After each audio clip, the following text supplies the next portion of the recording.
Assignment বলতে এগুলো কিছু বুঝে এইভাবে মিসগাইড করা হচ্ছে। কৌতূহল বশত ছোট্ট ছেলে যদি বলে আমার তো মেয়ে মেয়ে লাগে, তখন বলে যে না তুমি মেয়ে, ছেলে না। মা বাবা বাধা দিলে ওকে আলাদা গভর্নমেন্ট হাউসে নিয়ে যায়। ভয়ঙ্করতম অবস্থা। আমরা একটা সময় শুনতাম যে হুজুর আমার ছেলেটা খুব ভালো, হাফেজে কোরআন, আল্লাহওয়ালা। হুজুর আমার ছেলে দাড়ি রাখছে, আল্লাহওয়ালা। হুজুর আমার ছেলে 5 ওয়াক্ত সালাত জামাতের সাথে পড়ে, তার মানে আল্লাহওয়ালা। পশ্চিমে যে আমি কি শুনছি জানেন? ওরা বলে হুজুর আমার ছেলেটা ইউনিভার্সিটির একটা মেয়ের সাথে প্রেম করে, ও খুব আল্লাহওয়ালা, হুজুর দোয়া করবেন। এর কারণ ওদের কাছে আল্লাহওয়ালার ক্রাইটেরিয়া হচ্ছে হুজুর আমার ছেলেটা আরেক ছেলের পছন্দ করে নাই, আমার মেয়েটা আরেক মেয়েকে ভালোবাসে নাই, এজন্য আমার ছেলেটা আল্লাহওয়ালা, হুজুর ওর জন্য একটু দোয়া করে দিয়েন। কি চ্যালেঞ্জ ওরা ফেস করতেছে। ওনার ছেলে যে আরেক ছেলেরে বিয়ে করবে না, এটাতেই উনি খুশি যে আলহামদুলিল্লাহ আমার ছেলেটা একটা মেয়েরে ভালোবাসে, আমার মেয়েটা একটা ছেলেরে ভালোবাসে, মানে এটা খুব আল্লাহওয়ালা। নাউজুবিল্লাহ পড়তে পারলেন না? এজন্য অশ্লীলতার সাথে আমাদের কোনো সম্পর্ক। রব্বুল আলামিন বলেন ওয়ায়ানহা আনিল ফাহশাই ওয়াল মুনকারি ওয়াল বাগি, তিনটা জিনিসকে আমি নিষিদ্ধ করলাম। এক নাম্বার হলো ফাহশা, অশ্লীলতা। 2 নম্বরে হলো মুনকারের সমস্ত মন্দ কাজ। আপনাদের মনোযোগ আছে না? শেষ করে দিব? আর 2-1 মিনিট শুনবেন? আচ্ছা বলি তাহলে, আরো 2-1 মিনিট। তাহলে নিষেধাজ্ঞা জারি করেছেন 3টা জিনিসের উপর। 1 নাম্বার কি? ফাহশা, অশ্লীলতা। 2 নাম্বার মুনকার। মুনকার মানে হচ্ছে যত মন্দ কাজ, খারাপ কাজ, বাজে কাজ, এটার বলে মুনকার। এটার কি বলে? আপনারা পড়ছেন না তা'মুরুনা বিল মা'রুফি ওয়া তানহাউনা আনিল মুনকার। ভালো কাজের আদেশ, সৎ কাজের আদেশ, অসৎ কাজের নিষেধ। মুনকার, মুনকার হচ্ছে মানুষের স্বাভাবিক বিবেকবোধ যেটাকে খারাপ বলে, ওইটাই মুনকার। পৃথিবীর সব আসমানি গ্রন্থ যেটাকে খারাপ বলেছে, মানুষের স্বাভাবিক বিবেকবোধ যেটাকে খারাপ বলেছে, এগুলো সব মুনকার। যেমন ইফটিজিং, এটা কি ভালো না খারাপ? মজুদদারি, খাদ্যে ভেজাল দেওয়া, ওজনে কম দেওয়া, মাছে ফরমালিন মিশানো, চাঁদাবাজি, টেন্ডারবাজি, দখলবাজি, এগুলো আমাদের স্বাভাবিক বিবেকেই বলে এগুলো খারাপ, এগুলো হচ্ছে মুনকার। আল্লাহ তাআলা এই মুনকার থেকে আমাদেরকে বেঁচে থাকতে বলেন, আর শয়তান এই মুনকারের প্রতি আমাদেরকে উদ্বুদ্ধ করে।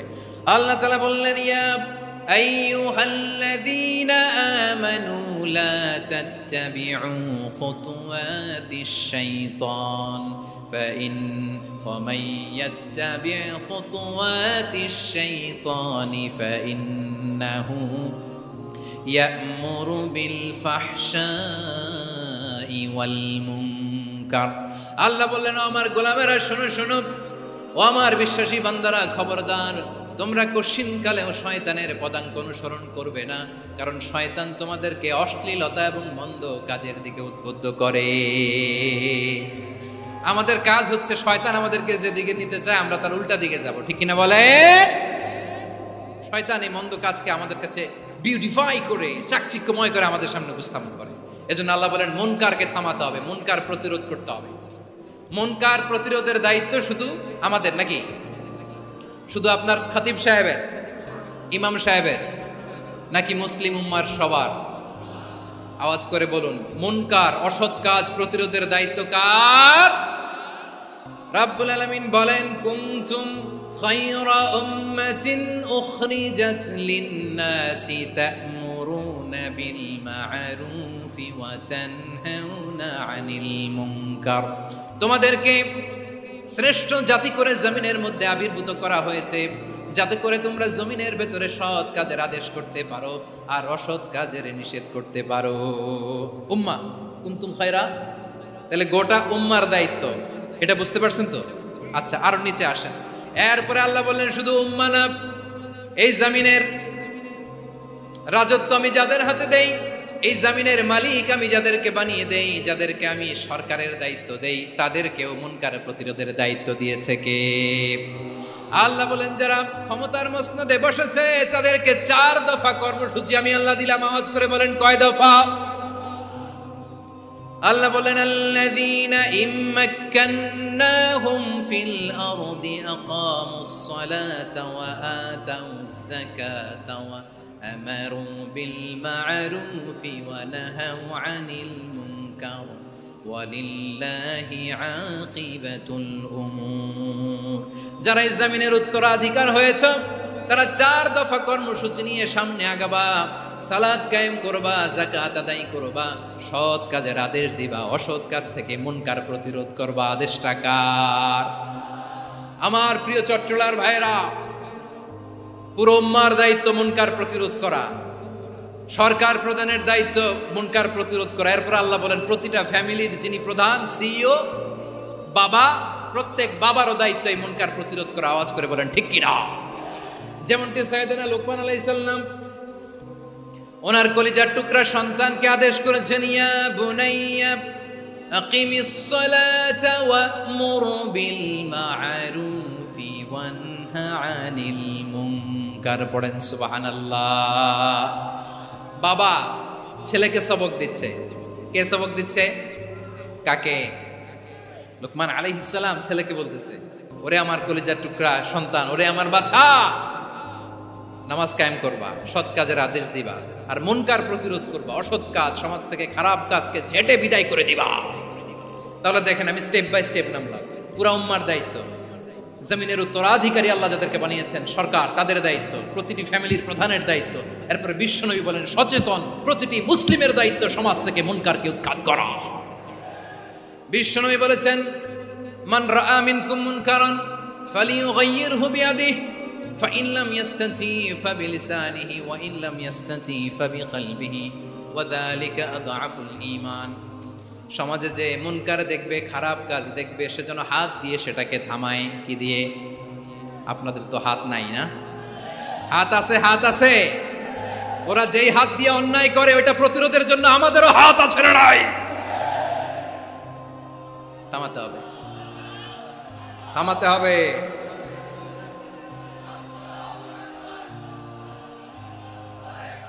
বসুন আমার প্রিয় ভাইয়েরা, ওরা ওদের যে হাত দিয়ে টেন্ডারবাজি করে, চাঁদাবাজি করে, ইফটিজিং করে, দখলবাজি করে, যে হাত দিয়ে, ওই মুনকার থামায় দেওয়ার জন্য আল্লাহর দেয়া আমাদেরও 2টি হাত আছে না নাই? আমাদেরও হাত আছে। থামাইতে হবে, থামাইতে হবে, হিম্মত করতে হবে। আমার প্রিয় ভাইয়েরা, না থামালে আমরাই ডুববো শেষমেশ। আমাদের বাঁচার জন্য হলেও থামাইতে হবে। রব্বুল আলামিন বলেন, ওয়াত্তাকু ফিতনাতাল লা তুসিবান্নাল্লাযীনা যালামু মিনকুম খাসসা। ও আমার গোলামেরা, ওই আযাবকে ভয় করো যে আযাব যখন আমি জমিনের বুকে পাঠাই শুধু জালেমদেরকেই মারি না, আলেমদেরকেও মারি। আযাব যখন আসে তখন শুধু জালিমই মরে না, আলেমও মরে। জানেন, মুসা আলাইহিস সালামের পায়ে একবার একটা লাল পোকা কামড় দিয়েছে, লাল পিঁপড়া। লাল পিঁপড়া কামড় দিলে খুব আরাম লাগে না? কি লাগে? হ্যাঁ, জলে না? লাল একটা পিঁপড়া কামড় দিছে, তো উনি রেগে মেগে পাশি দেখে লাল পিঁপড়ার বাসা, পা দিয়ে ডলে মুছে সবগুলো পিঁপড়া মেরে ফেলছে। এই ঘটনাটা আল্লাহ ঘটিয়েছেন এজন্য মুসা আলাইহিস সালাম ছিলেন কালিমুল্লাহ, সরাসরি আল্লাহর সাথে কথা বলতেন। তিনি আল্লাহকে জিজ্ঞেস করেছিলেন, আল্লাহ তুমি যখন কোনো জনপদে আযাব পাঠাও, শাস্তি দাও, ওখানকার শুধু জালেমরাই তো মরে না, ভালো মানুষগুলাও মরে, তো আযাব দিবা মুশরিকদের উপর দিবা, অবাধ্যদের উপর দিবা, ভালো মানুষগুলারে মারো কেন? আল্লাহ বললেন, মুসা তোমার যে কামড় দিছিল পায়ের মধ্যে পিঁপড়া, কয়টা পিঁপড়া? জোরে বলেন। একটা পিঁপড়া, তো সবগুলারে মারলা কেন? রেগে মেগে পুরো পিঁপড়ার বাসা ভেঙে মেসাকার করলা কেন? এই মুসা, আমি যখন অ্যাকশনে যাই, আমি যখন শাস্তি দেই, তখন এত বাস বিচার করা হয় না, বাস বিচার করা যায় না। যখন অ্যাকশনে যাওয়া হয় ওইটা ডাইরেক্ট অ্যাকশন হয়ে যায়। চিল্লায় বলো ঠিক কিনা? এজন্য আমাদের বাঁচার জন্য হলেও এই পাপ থামাতে হবে, এই শয়তানের অট্টহাসি থামাতে হবে, অন্যায় অপরাধ সমাজ থেকে আমাদের থামাতে হবে। কারণ আযাব আসলে ওরাও মরবে, আমরাও মরব। একটা জাহাজ 2 তলা, আপনি আছেন 2য় তলায়, শুনতেছেন? শুনতেছেন? জাহাজ কয় তলা? আপনি কোন তলায়? 2য় তলায়। নিচের তলার কিছু লোক জাহাজের তলা ছিদ্র করতে আরম্ভ করছে। কি ছিদ্র করতেছে? আচ্ছা, জাহাজের তলা ছিদ্র করলে তলা দিয়ে কি ঢুকে? এখন আপনি যদি বলেন আমার কি, আমি তো 2 তলায়, আমার কি, আমি তো সেফ, আমি তো সেফ জোন, আমি তো ভালো আছি, আমি তো ভালো আছি, ওরা ছিদ্র করে ওরা মরবে। আসলে কি শুধু ওরা মরবে, নাকি তলা ফুটো হলে ভিতরে পানি ঢুকলে আপনারও সলিল সমাধি হবে? তলা দিয়ে যখন পানি ঢুকবে, জাহাজ ঢুকলে আপনিও মরবেন। এজন্য নিজে মরার আগে ওই পাগলগুলোর নিচতলায় যে থামাতে হবে, চিল্লায় বলেন ঠিক কি না? এজন্য আল্লাহ বললেন মুনকার প্রতিরোধের দায়িত্ব সমাজের টপ টু বটম সবার। পুরো আম্মার দায়িত্ব, সরকার প্রধানের দায়িত্ব, প্রতিটি ফ্যামিলির প্রধান বাবার দায়িত্ব, বিশ্বনবী বললেন প্রতিটি সচেতন মুসলিমের দায়িত্ব। এজন্য মুনকার প্রতিরোধ করার দরকার আছে না নাই? সমাজে এই যে ইফটিজিং হয়, আপনার বোনের বয়সী একটা মেয়েকে কিছু বখাটে টিটকারি করে, এই বলে সেই বলে, নোংরা কথা বলে, রাস্তায় দেখেও আপনি পাশ দিয়ে না দেখার মতো চলে যান কেন? আপনি দাঁড়ান না কেন?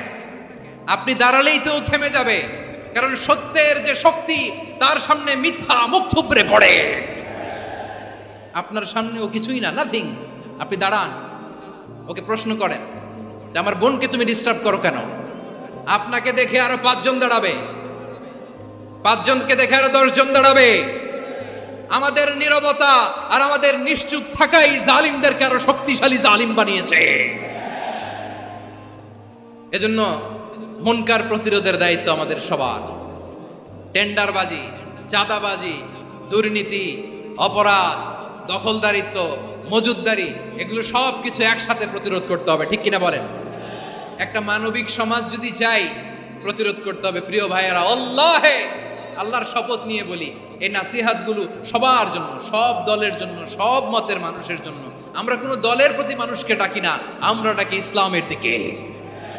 সব দলের, সব মতের, সব মানুষদেরকে আমরা আহ্বান জানাই, আসুন আমরা একটা সুন্দর সমাজ বিনির্মাণ করি।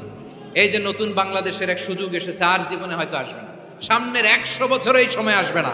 আসুন দেশটাকে আমরা সাজাই, আসুন আমরা দুর্নীতি বন্ধ করি, আসুন আমরা চাঁদাবাজি বন্ধ করি, আসুন আমরা দখলদারিত্ব বন্ধ করি, আসুন আমরা এক দল আরেক দলকে নিশ্চিহ্ন করার যে রাজনীতি, এটা বন্ধ করি। সব দলের প্রতি আমার আহ্বান। আমি কিছুদিন আগে একটা নিউজ দেখলাম, ওই যে লন্ডনে বসে জনাব তারেক রহমান সাহেবকে আমি ধন্যবাদ দিতে চাই। উনি সংবাদ শোনা মাত্রই ওনার দলের অনেক চাঁদাবাজকে উনি বহিষ্কার করেছে। I do appreciate. প্রতিটি দলের এরকম ইনিশিয়েটিভ নেওয়ার দরকার আছে না নাই? যে কোনো দলে এই প্র্যাকটিসটা থাকার দরকার আছে না নাই? চাঁদাবাজদের সাথে আপনারা নিজেদেরকে মুক্ত ঘোষণা করবেন যে এরা আমার দলের কর্মী হতে পারে না।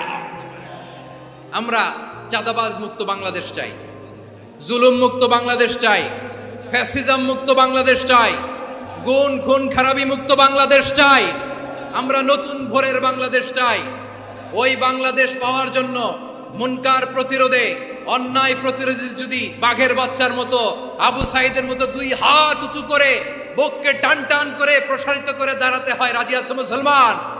কারা কারা রাজি? আল্লাহকে হাত দেখিয়ে প্রতিজ্ঞা করো।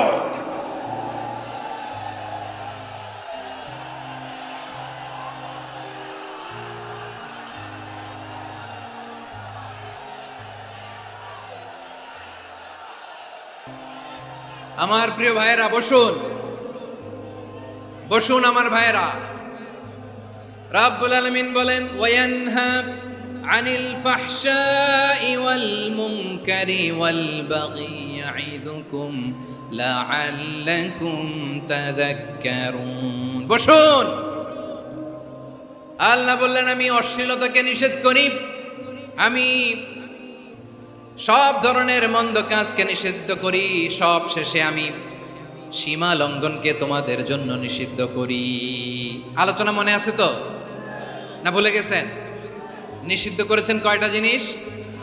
1 নম্বরে অশ্লীলতা, 2 নম্বরে মুনকার তথা সব মন্দ কাজ, 3 নম্বরে আল বাগি, সীমা লঙ্ঘন, ক্রসিং দ্য লিমিট। সীমা লঙ্ঘন করা ভালো না। We all should know our limits. চিল্লায় বলেন ঠিক কিনা? একই আয়াতে আল্লাহ বললেন, কুল ইন্নামা হাররামা রাব্বিয়াল ফাওয়াহিশা মা যাহারা মিনহা ওয়া মা বাতানা ওয়াল ইসমা ওয়াল বাগিয়া বিগাইরিল হক। অন্যায় ভাবে যে অবাধ্য হয়, যে সীমা লঙ্ঘন করে, তাদেরকেও আমি এটা হারাম করে দিলাম। সীমা লঙ্ঘন করা হারাম, সীমা লঙ্ঘন করা হারাম। আল্লাহ বারবার বারবার আমাদেরকে ওয়ার্নিং দেয়, যখন আমরা থামি না তখন আল্লাহ ধরে, আর যখন ধরে তখন ছাড়ে না। ধরে ধরে ধরে না, ধরলে আল্লাহ। ফেরাউনকে কিন্তু হুট করে ধরে নাই, আপনারা জানেন 9 বার ওয়ার্নিং দিয়েছে ফেরাউনকে। আল্লাহ তাআলা ওয়ার্নিং দিয়েছিল কয়বার? বীর চট্টলার বীর সেনানীরা আওয়াজ করে বলেন, ফেরাউনকে ধরার আগে ওয়ার্নিং দেওয়া হয়েছিল কয়টা?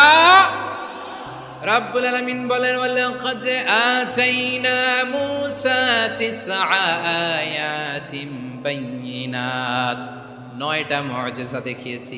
1 2 3 বারবার এইভাবে রিমাইন্ডার, ওইভাবে রিমাইন্ডার, এইভাবে নসিহত, ওইভাবে দাওয়া।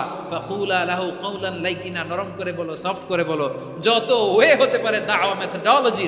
মূসা আলাইহিস সালামের সব অ্যাপ্লাই শেষ, 10ম বারে যে আল্লাহ ধরছে। 10ম বারে যে ধরেছে। এজন্য আল্লাহ বলেন, আমি সীমালঙ্ঘনকে পছন্দ করি না। কোরআনের অন্য আয়াতে বাগীকে বলা হয়েছে আল ইতিদা, সীমালঙ্ঘন যারা করে তাদেরকে আল্লাহ বলেছেন মুতাদিন।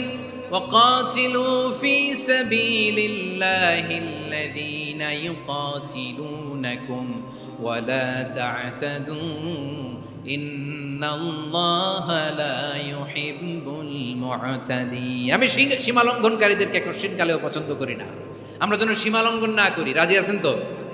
যে কোনো ক্ষেত্রে ইবাদতে যেন সীমালঙ্ঘন না করি। অনেকে আমরা ইবাদতে সীমালঙ্ঘন করে ফেলি। বিশ্বনবী সাল্লাল্লাহু আলাইহি ওয়াসাল্লাম যেটা শিখিয়েছেন এর বাইরে যে অতিরিক্ত বুজুর্গ হতে চায়, এরকম আছে না নাই? করা যাবে না, কোনো ক্ষেত্রেই সীমালঙ্ঘন করা যাবে, এমনকি যুদ্ধক্ষেত্রেও না। বিশ্বনবী সাল্লাল্লাহু আলাইহি ওয়াসাল্লাম বলেন, খবরদার যুদ্ধক্ষেত্রেও সীমালঙ্ঘন করো না। কি সুন্দর ইসলাম আমরা পেয়েছি। বিশ্বনবী বলেন, খবরদার যুদ্ধের ময়দানে কোনো নারীর গায়ে হাত তোলো না, কোনো শিশুর গায়ে হাত তোলো না, কোনো গবাদি পশু হত্যা করো না, কোনো শস্য ক্ষেত্র ধ্বংস করো না, ইবাদতরত অন্য ধর্মের কোনো সন্ন্যাসীর গায়ে হাত তোলো না। বলেন সুবহানাল্লাহ। তাহলে আমরা সীমালঙ্ঘন করতে পারবো? প্রিয় ভাইরা, একটা সুখী, সমৃদ্ধ, শান্তির সমাজ, মানবিক সমাজ যদি আমরা গঠন করতে চাই, আমাদের আল্লাহর দেয়া কয়টা আদেশ মানতে হবে বলেন দেখি? সবাই বলেন কয়টা? আর বেঁচে থাকতে হবে কয়টা জিনিস থেকে? আওয়াজ করে বলেন কয়টা? আচ্ছা, আদেশ নাম্বার 1 কি ছিল বলেন?